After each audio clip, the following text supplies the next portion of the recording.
ताजमहल मोहब्बत की निशानी और आगरा की पहचान। लेकिन इसी शहर में जहां प्यार की मिसाल दी जाती है, वहीं मोहब्बत ने दिखाया अपना सबसे खौफनाक चेहरा।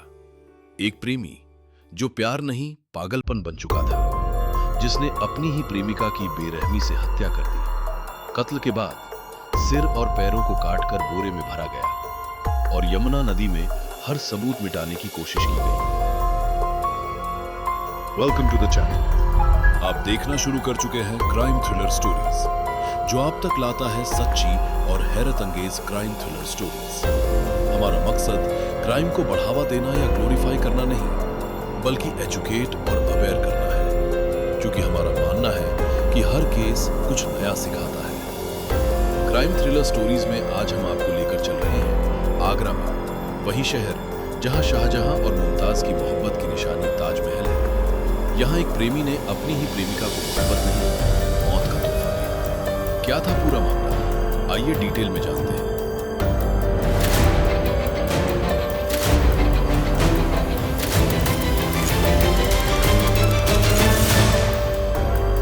23 जनवरी 2026 की दोपहर 32 साल की मिंकी शर्मा रोजाना की तरह तैयार होकर ऑफिस जाने के लिए अपने घर से बाहर आती है। घर के बाहर स्कूटी स्टार्ट करते हुए वो घर वालों से कहती है कि रिश्तेदारों को भाई की शादी के कार्ड बांटने के बाद ऑफिस चली जाओ। मिंकी का ऑफिस आगरा के संजय प्लेस इलाके में था। वो वहां एक प्राइवेट कंपनी में एचआर मैनेजर के तौर पर काम करती थी। लेकिन ये कोई बड़ा मेन ऑफिस नहीं था। ये एक छोटा सा ऑफिस था जहां मिंकी के अलावा सिर्फ 2 लोग और काम करते थे, एक कंप्यूटर ऑपरेटर विनय सिंह और एक ऑफिस बॉय। साथ काम करते हुए मिंकी और विनय सिंह काफी हिल मिल गए थे, इतने ज्यादा कि विनय सिंह को मिंकी के घर वाले भी जानते थे। आमतौर पर मिंकी रात 8 बजे तक घर लौट आती थी, लेकिन उस दिन जब रात काफी हो गई और मिंकी घर नहीं पहुंची तो घर वालों की चिंता बढ़ने लगी। कई बार फोन किया गया, लेकिन मिंकी का मोबाइल बंद था। आखिरकार मिंकी के भाई ने विनय सिंह को फोन कर पूछा कि क्या मिंकी अभी भी ऑफिस में है, लेकिन विनय का जवाब सुनते ही घर वालों की चिंता बढ़ गई। विनय ने कहा कि मिंकी तो काफी पहले ऑफिस से निकल चुकी थी।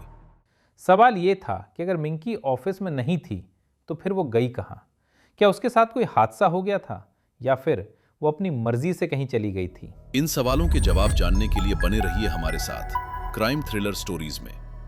वीडियो में आगे बढ़ने से पहले आपसे एक रिक्वेस्ट है कि अगर आप हमारे चैनल पर पहली बार आए हैं तो चैनल को लाइक और सब्सक्राइब करें।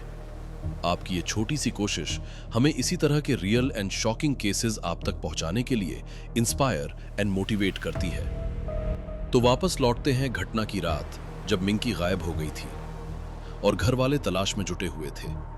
मिंकी के घर न लौटने से विनय भी परेशान था। आधी रात के करीब वो खुद मिंकी के घर पहुंचा।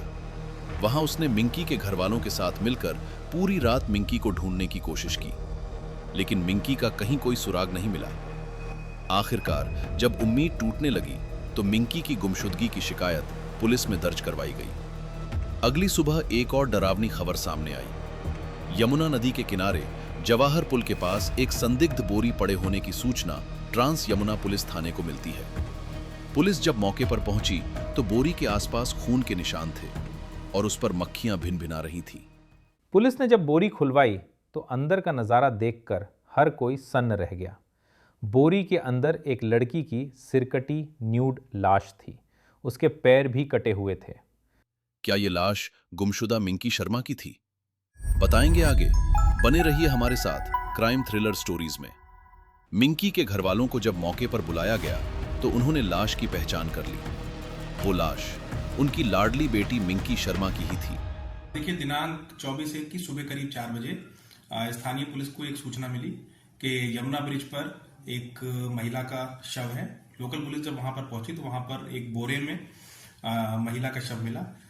इसी क्रम में जब हमारी टीम अलग अलग थाना क्षेत्र में इस शव की शिनाख्त करने का प्रयास कर रही थी, वो शव इसी महिला मिंकी शर्मा का है। सबसे बड़ा सवाल यह था, मिंकी की इतनी बेरहमी से हत्या आखिर किसने की और क्यों की? पुलिस के सामने सवाल यह भी था कि वो बोरी लेकर वहां कौन आया था। इसका पता लगाने के लिए पुलिस ने जवाहर पुल से लेकर मिंकी के ऑफिस तक रास्ते में लगे हर सीसीटीवी कैमरे के फुटेज की जांच का फैसला किया। इस काम के लिए 4 अलग-अलग टीमें बनाई गईं। करीब 100 सीसीटीवी कैमरों की फुटेज खंगाली गई। क्या सीसीटीवी कैमरों की जांच से कोई सबूत मिला या फिर यह सारी मेहनत बेकार साबित हुई?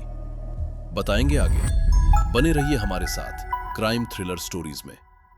सीसीटीवी कैमरों की जांच में सामने आया कि वो बोरी एक स्कूटी पर लादकर जवाहर पुल तक लाई गई थी और वो स्कूटी मिंकी शर्मा की ही थी। सबसे चौंकाने वाली बात यह थी कि स्कूटी चला रहा था विनय सिंह। ये सुराग मिलते ही पुलिस को समझ आ गया कि अब कड़ी सीधे कातिल तक पहुंच चुकी है। पुलिस ने विनय सिंह को गिरफ्तार कर लिया। पूछताछ के दौरान विनय ने जो कहानी बताई वो एक प्रेमी के शक और ईर्ष्या का खतरनाक अंजाम थी। 30 साल के विनय का मिंकी शर्मा के साथ पिछले 2 साल से अफेयर चल रहा था। शुरुआत में सब कुछ ठीक था, लेकिन पिछले 6 महीनों से विनय के मन में एक शक घर कर गया था। विनय को लगने लगा था कि मिंकी का किसी और लड़के के साथ अफेयर चल रहा है। इस शक की वजह भी विनय के लिए बहुत छोटी सी बात थी। क्या विनय का शक सही था? क्या वाकई मिंकी का किसी अन्य युवक के साथ अफेयर चल रहा था? जानने के लिए वीडियो को पूरा अंत तक देखते रहिए। विनय जब रात को मिंकी को फोन करता तो कई बार उसका फोन बिजी मिलता था। बस यहीं से उसके दिमाग में गलत ख्यालों ने जगह बना ली। विनय खुद को असुरक्षित महसूस करने लगा था। उसके मन में जो जलन और शक धीरे धीरे पनप रहा था वो अब एक घातक रूप ले चुका था। 23 जनवरी दोपहर करीब 2 बजे मिंकी रिश्तेदारों को कार्ड बांटने के बाद अपने ऑफिस पहुंची, लेकिन उसे क्या पता था कि वहां पहले से विनय अपने खतरनाक इरादों के साथ मौजूद था। विनय ने ऑफिस बॉय को पहले ही छुट्टी देकर घर भेज दिया था। मिंकी के आते ही विनय ने एक बार फिर उससे सवाल करने शुरू किए। बातचीत धीरे धीरे तेज बहस में बदल गई। गुस्से में अंधा होकर विनय ने चाकू निकाला और बिना किसी चेतावनी के मिंकी पर हमला कर दिया।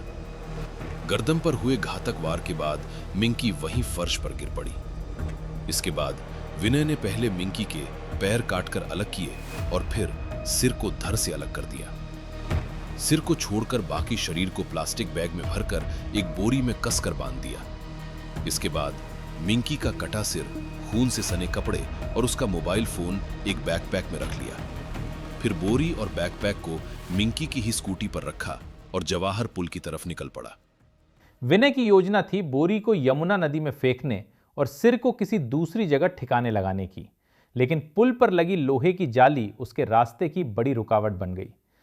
इस दौरान विनय ने कुछ लोगों को पुल की ओर आते देखा तो घबराकर बोरी वहीं लावारिस छोड़ दी और फरार हो गया।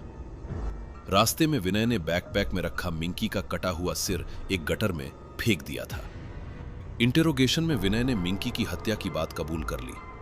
विनय ने बताया कि वो मिंकी से प्यार करता था और उससे शादी करना चाहता था।